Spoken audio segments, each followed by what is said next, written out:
சரண் Krishna YouTube சேனலுக்கு உங்களை அன்புடன் வரவேற்கின்றேன். குலதெய்வ கோயிலுக்கு போக போகிறீங்களா? கட்டாயம் இந்த வீடியோவை ஒரு முறை பார்த்துட்டு போங்க. குலதெய்வ கோவிலில் ஆண்கள் என்ன செய்ய வேண்டும், பெண்கள் என்ன செய்ய வேண்டும், நம்ம குடும்பமாக எப்படி இருக்கணும் அப்படிங்கிறத ஒரு சின்ன ஒரு தெளிவான விளக்கத்துடன் இந்த வீடியோவை நம்ம பார்க்கலாம். நம்ம சேனலில் உள்ள வீடியோவை ஃபஸ்ட் டைம் நீங்கள் பார்க்குறீங்க அப்படின்னா மறக்காமல் நம்ம சேனலை சப்ஸ்கிரைப் பண்ணிக்கோங்க. நம்ம சேனலில் தொடர்ந்து குலதெய்வ பதிவுகள், ஆன்மீக தகவல்கள் வந்து கொண்டே இருக்கும். வாங்க வீடியோக்குள்ளே போகலாம். மற்ற கோவில்களுக்கு செல்லும்போது கடன் வாங்கி கோயிலுக்கு செல்லக்கூடாது அப்படின்னு சொல்லுவாங்க. ஆனால் உங்கள் குலதெய்வ கோயிலுக்கு போகும்போது அத்தியாவசிய செலவிற்கும் உங்கள் குலதெய்வத்திற்கான செலவிற்கும் தாராளமாக நீங்கள் கடன் வாங்கலாம். குலதெய்வத்திற்காக நீங்கள் ஒரு 10 ரூபாய் செலவு பண்ணாலும் அது உங்களுக்கு 30 ரூபாயாக திரும்பி வரும். நீங்கள் 1 மடங்கு செஞ்சீங்கன்னா அது 3 மடங்காக உங்கள் குலதெய்வம் கட்டாயம் உங்களுக்கு கொடுக்கும். அதுதான் குலதெய்வத்தின் மகா சக்தி. அதுக்காக நான் குலதெய்வ கோயிலுக்கு போகிறேன், நான் ஒரு 30,000 செலவு பண்ணுறேன், எனக்கு 90,000 கிடைக்குமா அப்படின்னா கட்டாயம் கிடைக்காது. உங்கள் குலதெய்வத்திற்கு உங்கள் மனசில் அன்பு இருக்கணும். குலதெய்வத்தின் மேலே பக்தி, பாசம் அனைத்தும் இருக்கணும். ஏன்னா குலதெய்வம் தான் நம்ம தாய் தெய்வம். அன்போடு நீங்கள் 1 கிலோ பச்சரிசி வாங்கி கொடுங்க, அது போதும். உங்கள் வீட்டில் அரிசி பஞ்சமே வராது. வெல்லம் வாங்கி கொடுங்க, உங்கள் வீட்டில் அடுத்தடுத்து இனிமையான செய்திகள் நடக்கும். உங்கள் குலதெய்வ கோவிலில் கருவறை விளக்குக்கு தேவையான எண்ணெய், திருநூல், தீப்பெட்டி இதெல்லாம் வாங்கி கொடுங்க. உங்கள் வாழ்க்கையே பிரகாசமாக இருக்கும். இது அனைத்தும் உங்கள் கோயிலில் ரெகுலராக நீங்கள் வருஷத்தில் ஒரு தடவை தான் போகிறீங்கன்னா மற்ற 365 நாட்களுமே உங்கள் குலதெய்வ கோவிலில் தீபம் எரிய வேண்டும், சுவாமிக்கு நெய்வேத்தியங்கள் நடக்க வேண்டும், பூஜைகள் நடக்க வேண்டும். அது கட்டாயம். எந்த குலதெய்வ கோவிலில் தொடர்ந்து குலதெய்வத்திற்கு அனைத்து பூஜைகளும் நடக்கின்றதோ அந்த குலதெய்வத்தை வணங்கும் குலமக்களின் வாழ்க்கை சிறப்பாக இருக்கும். ஒவ்வொரு குலதெய்வத்திற்கும் பூஜைகள், அன்றாட பூஜைகள், நெய்வேத்தியங்கள் வைப்பது அந்த குலமக்களின் கடமை. அதனால் நீங்கள் குலதெய்வ கோயிலுக்கு போகும்போது இதெல்லாம் சரியாக நடக்கின்றதா? அப்படி நடக்கலைன்னா நீங்கள் பங்காளிகள்லாம் சேர்ந்து முறையாக நடப்பதற்கு என்ன செய்ய வேண்டும் அப்படிங்கிறத கட்டாயம் பார்த்து செய்யுங்க. இப்போ குலதெய்வ கோவிலுக்கு குடும்பமாக நம்ம போகிறோம். போனதுக்கு பிறகு பெண்கள் செய்ய வேண்டியது, நான் தான் வேலை செய்யணுமா? எப்பா என்னால் முடியாதுப்பா, ஏன் இவங்கெல்லாம் வந்திருக்காங்க, இவங்க செஞ்சால் என்ன, நான் தான் செய்யணுமா அப்படிங்கிற ஒரு போட்டி பொறாமை இருக்கக்கூடாது. குலதெய்வ கோவிலில் நீங்கள் செய்கிறது முதல் வேலை பொங்க வைக்கிறது. அடுத்து கோவிலில் ஏதேனும் திருப்பணிகள் இருந்தாலும் தாராளமாக நம்ம வீட்டில் எப்படி நம்ம வேலையை இழுத்து போட்டு செய்வோமோ அதே போல் குலதெய்வ கோவில்லையும் உங்களால் என்ன வேலை செய்ய முடியுமோ மனதார உள்ளன்போடு செய்யுங்கள். கட்டாயம் எந்த பெண்மணி குலதெய்வத்திற்கு உள்ளன்போட பொங்கல் வைத்து சுவாமிக்கு கோவிலில் என்ன வேலைகள் அவர்களால் செய்ய முடியுமோ அவர்களோட வாழ்க்கை கண்டிப்பாக சிறப்பாக இருக்கும். அவங்க வீட்டில் பிரச்சனை அப்படிங்கிறதே வராது. அவங்க வீட்டில் அவங்களுக்கான செல்வ செழிப்பும் மரியாதையும் கூடிக்கொண்டே தான் இருக்கும். அதனால் பெண்கள் ஒருபோதும் ஐயோ நான்லாம் வேலை செய்ய முடியாதுப்பா, என்னால் முடியாதுப்பா அப்படிங்கிற யாருமே போட்டி பொறாமை அப்படிங்கிறது குலதெய்வ எல்லையிலே வச்சுக்காதீங்க. யாராவது செய்யலைனாலும் சரி நான் செஞ்சுக்கிறேன் அப்படின்னு மனதார செய்யுங்க. அவங்கள விட நீங்கள் ஒரு படி நல்லா தான் இருப்பீங்க. அதே போல் பெண்கள் குலதெய்வத்திற்காக என்ன நேர்த்திக்கடன் அப்படின்னு சொல்லி எடுத்து வச்சுருக்கீங்களோ, தொட்டில் கட்டுறதா இருக்கட்டும், அடுத்தது உங்கள் கோயிலில் வேறு ஏதேனும் நேர்த்திக்கடன் நான் செய்கிறது, இல்லை வீட்டில் முடிஞ்ச காசை உண்டியலில் காணிக்கை செலுத்துவது, இதெல்லாம் தனியாக செய்யாமல் உங்கள் குடும்பத்தில் உள்ளவங்க சேர்ந்து செய்யுங்க. அப்படியே எல்லாராலையும் உங்களால் சேர்த்து கூட்டிகிட்டு போக முடியல அப்படின்னாலும் தம்பதி சகிதமாய் போய் செய்யுங்க. செய்யும்போது அதாவது உங்கள் கணவரோட உங்கள் குழந்தைங்களோட எல்லோரும் சேர்ந்து போய் அந்த முடி காணிக்கை கொடுக்குறதா இருக்கட்டும், அடுத்து அந்த நாணயம் வீட்டில் முடிஞ்ச காசை எடுத்து வச்சதை போடுறதா இருக்கட்டும், தொட்டில் கட்டுறது, இன்னும் நிறைய ஒவ்வொரு கோவில்லையும் ஒவ்வொரு முறைகள் இருக்குது. இன்னும் உருண்டு கொடுக்கறது, நிறைய விஷயங்கள் சொல்லுவாங்க. உங்கள் கோவிலில் என்ன முறை இருக்கின்றதோ நீங்கள் என்ன செய்யணும்னு வேண்டிக்கிட்டீங்களோ அதை நீங்கள் போய் தனியாக செய்யாமல் உங்கள் கணவர் உங்கள் குழந்தைங்களோட சேர்ந்து போய் செய்யுங்க. அதுதான் ரொம்பவே சிறப்பான ஒரு விஷயம். என்னங்க இதெல்லாம் ஒரு விஷயம்னு நீங்கள் சொல்கிறீங்க?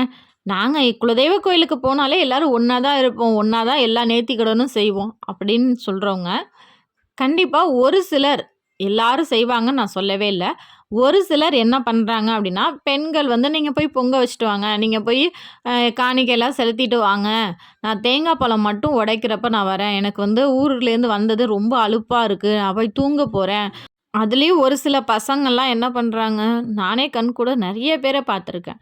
என்ன பண்ணுறாங்க, மொபைல்ல எப்போ பார்த்தாலும் கேம் விளாண்டுக்கிட்டே இருக்கிறது. நாங்க கேம் விளாண்டுட்டு இருக்கோம்மா, நீ எல்லாம் செஞ்சு முடிச்சதுக்கப்புறம் ஃபோன் பண்ணுங்க. நான் தேங்காய் பழம் உடைக்கிறப்ப வரேன். இது முற்றிலும் தவறான விஷயம். இந்த மாரி செய்றவங்க கண்டிப்பா இந்த வருஷம் நீங்க குலதெய்வ கோயிலுக்கு போகும்போது மொபைல ஆஃப் பண்ணி வச்சுருங்க. இம்பார்ட்டன்டான கால் வந்தாலுமே, இந்த மாரி குலதெய்வ கோயில்ல இருக்கோம் அப்படின்னு சொல்லி மொபைல கொஞ்சம் தள்ளி வச்சுருங்க. உங்க குடும்பம், உங்க குலதெய்வம் அப்படிங்கிறத மட்டுமே அந்த குலதெய்வ எல்லையில இருந்து பாருங்க. எப்போதுமே இல்லாத அளவுக்கு உங்க மனமும், உடலும் அதிக சக்தி வாய்ந்து இருப்பதாக உங்களுக்கே ஒரு தோற்றம் தெரியும். உங்க உடலும், மனம் வந்து அதிக புத்துணர்ச்சியா இருக்கிறதும், உடல் வந்து எப்போதும் சோர்வா இல்லாம சுறுசுறுப்பா இருக்கிறதையும் கண்கூட உங்களால உணர முடியும். கண்டிப்பா இந்த முறை நீங்க குலதெய்வ கோயிலுக்கு போகும்போது, ஆண்களா இருக்கட்டும், பெண்களா இருக்கட்டும், குழந்தைகளா இருக்கட்டும், மொபைல கொஞ்சம் தள்ளி வச்சுட்டு குலதெய்வத்தையும், உங்க குடும்பத்தையும் மட்டுமே கவனிச்சு பாருங்க. கண்டிப்பா உங்க உடல்ல வரும் மாற்றத்தை உங்களால கண்கூட உணர முடியும். இதே தான் ஆண்களுக்கும். ஆண்களும் குலதெய்வ கோவிலுக்கு வந்த உடனே, கோவில்ல வேற ஏதேனும் பணிகள் இருந்தால், குலதெய்வ கோவில சுத்தம் பண்றதா இருக்கட்டும், ஒரு சில குலதெய்வ கோவில்ல பார்த்தீங்கன்னா, அதிக தலைக்கட்டு இருக்கும். நெறைய பேர் வந்திருப்பாங்க. தேங்காய் பழம் உடைக்க கூட ரொம்ப நேரம் நிக்கிற மாரி இருக்கும். அப்ப என்ன பண்ணுவாங்க, ஒரு சிலர் வந்து தேங்காய் முன்னாடி உடைச்சு, உடைச்சு குடுத்துட்டு இருப்பாங்க. இந்த மாரி வேலைகள். அடுத்தது பை போட்டு குடுக்குறதுக்கு அந்த மாரி வேலைகள். உங்க குலதெய்வ கோவில்ல என்ன வேலை இருக்கின்றதோ, அத உங்க வீட்டு வேலையா நெனச்சு இழுத்து போட்டு செய்யுங்க. நீங்க செய்தால் மட்டும் பத்தாது, உங்க பசங்களையும் சேர்த்து செய்ய சொல்லுங்க. இந்த மாரி நீங்க பழக்கம் பண்ணும்போது, அடுத்த முறை நீங்க குலதெய்வ கோயிலுக்கு போகும்போது, அந்த பசங்க உங்கள்ட்ட கேட்கவே மாட்டாங்க. "நான் கோயில்ல போய் இந்த வேலைய செய்றேன்ப்பா" அப்படின்னு சொல்லி உங்கள கேட்காமயே உங்களுக்கு முன்னாடி அத செய்வாங்க. இது போல செய்யும்போது குலதெய்வம் மனமகிழும். அது குலதெய்வ எல்லையில நம்ம ஒவ்வொரு பணிகளையும், ஒவ்வொரு நிகழ்வுகளையும் ரசித்து மன மகிழ்ச்சியோடு செய்யும்போது, குலதெய்வத்தின் அருள் மட்டும் இல்ல, உங்க முன்னோர்களின் அருளும் கட்டாயம் உங்க குடும்பத்திற்கு கிடைக்கும். ஏன்னா, அந்த குலதெய்வ எல்லை அப்படிங்கிறது நம்ம மட்டும் போய் நிக்கிறதில்ல. நமக்கு முன்னாடி நம்ம முன்னோர்களும் வந்து நின்ற இடம். அந்த இடத்துல நம்ம மன மகிழ்வோடு ஒரு செயல் செய்யும்போது, கட்டாயம் இந்த 2 பேரின் அருளாசையும் கண்டிப்பா உங்களுக்கு கிடைக்கும். இப்பல்லாம் குலதெய்வ கோவில் பலருக்குமே கொஞ்சம் தூரத்தில தான் இருக்கும். 1/2 நாள் பயணமா இருக்கட்டும், இல்ல 1 நாள் முழுக்க பயணம் செய்தால் தான் எங்க குலதெய்வ கோவிலே வரும். அப்படிங்கிற நிலைமையில தான் நெறைய பேருக்கு இருக்கு. அப்படி போறவங்க என்ன சொல்லுவாங்க, "அவ்வளோ தூரம் போறோம். பக்கத்தில ஏதாவது டூரிஸ்ட் பிளேஸ் இருந்தா சுத்தி பார்த்துட்டு வருவோம்." அப்படின்னு சொல்லிட்டு குலதெய்வ கோயிலுக்கு போயி சாமி கும்பிட்ட பிறகு டூருக்கு போலாம் அப்படின்னு சொல்லி கிளம்புவாங்க. அது ரொம்பவே தவறான விஷயம். நீங்க டூருக்கு போங்க. உங்கள போக வேணான்னு சொல்லல. பக்கத்துல ஒரு டூரிஸ்ட் பிளேஸ் இருக்கு. நீங்க போணும் அப்படின்னா, அங்க போயிட்டு திருப்பியும் உங்க குலதெய்வத்தை வணங்கி விட்டு, குலதெய்வத்தை வணங்கி நேரா உங்க வீட்டுக்கு போங்க. அந்த மாரி நீங்க பார்த்துக்கோங்க. இல்ல உங்க குலதெய்வ கோயில்ல 3 நாள் திருவிழா, 4 நாள் திருவிழா அப்படின்னா, மொத நாள் திருவிழாவ முடிச்சுட்டு, பக்கத்துல சுத்தி பார்க்கறலாம் சுத்தி பார்த்துட்டு, திருப்பியும் 3வது நாள் திருவிழாவுல வந்து கலந்து கொண்டு அதற்கு பிறகு போங்க. இது போல நீங்க செய்யும்போது, குலதெய்வ கோயிலுக்கு சென்று விட்டு நேரா தான் வீட்டுக்கு வரணும். அப்பதான் நம்ம தெய்வம் நம்ம வீட்டுக்கு வரும். அடுத்ததாக குலதெய்வ கோவில்ல இருந்து வீட்டுக்கு வரும்போது, கட்டாயம் உங்க குலதெய்வ கோவில்ல கொடிமரம் இருந்தாலும் சரி, அப்படி இல்ல ஒரு வேலோ, இல்ல சூலமோ குத்தியிருக்காங்க. அதற்கு பக்கத்துலனாலும் சரி, எந்த இடத்துல உங்க குலதெய்வ கோயில்ல விழுந்து வணங்கணுமோ, கட்டாயம் உங்க குடும்ப சகிதமா போயி, ஆண்களா இருந்தா நல்லா படுத்து விழுந்து கும்பிடுங்க. பெண்களும் விழுந்து வணங்கி விட்டு வாருங்கள். அத மட்டும் யாருமே மறந்துறாதீங்க. உட்காந்துட்டு வருவாங்க. இல்ல முன்னாடியே விழுந்து கும்பிட்டு சாமிலாம் கும்பிட்டுட்டு வந்துருவாங்க. ஆனா, வீட்டுக்கு போறதுக்கு 1 நிமிடத்திற்கு முன்னாடி அந்த குலதெய்வ எல்லையில குடும்பத்தோட விழுந்து வணங்கி விட்டு, "அம்மா நான் இந்த வருடம் வந்து நான் குலதெய்வ கோயிலுக்கு வந்தது எனக்கு மன நிறைவா இருக்கு. உங்க கஷ்டங்கள் அனைத்தையும் அந்த குலதெய்வத்திடம் ஒப்படைச்சிருங்க. எனக்கு இவ்வளோ கஷ்டம் இருக்கு.